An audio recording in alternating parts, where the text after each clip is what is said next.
There's a wonderful article coming out of Real Clear Politics talking about the war on coal. And you've heard me talk about this many times because it's very concerning to me. So there's a new czar that President Obama appointed that may be one of the most powerful men in America. And he's probably one of the most powerful men in America that you've never heard of. His name's Howard Shelanski.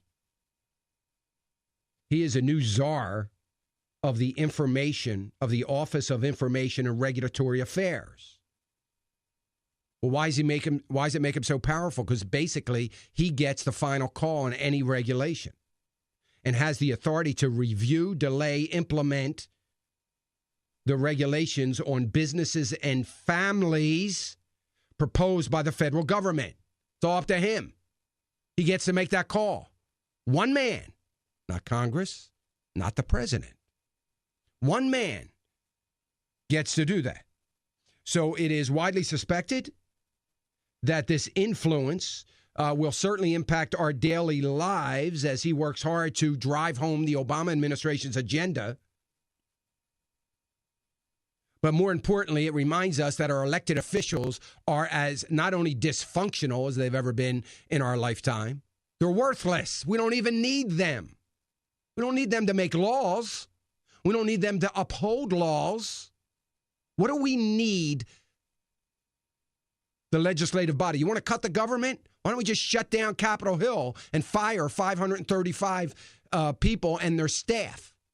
Because we obviously don't need them to manage this government. They're not doing anything anyway. They haven't done anything in 5 years. As long as we can appoint czars and continue the abuse of power that this president has continued for so long without ever being held accountable, because we don't have any backbone in Washington to do that.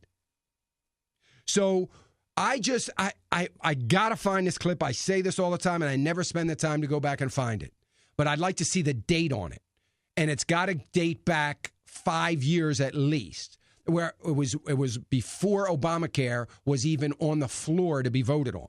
When I was talking about cap and trade, and I was talking about it is the worst piece of legislation, the most dangerous piece of legislation in the history of this nation. I believe that with all my heart, still believe it. It was an unbelievable attempt at an incredible power grab and social control like nothing we've ever seen. Nobody talks about it. Nobody brings it up. Everybody's forgotten about it. And those that fought so hard to get the cap and trade bill on the floor of Congress for a vote all went away. They went away because when it was defeated, the president said, no problem. Nobody cared. Hey, guys, don't worry about it. And he handed it over to the EPA.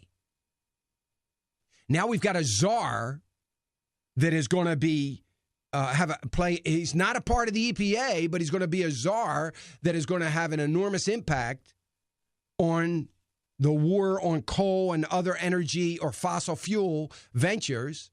And this is going to dramatically impact the economy to the negative. It's going to get more, we're going to get more social control, more government control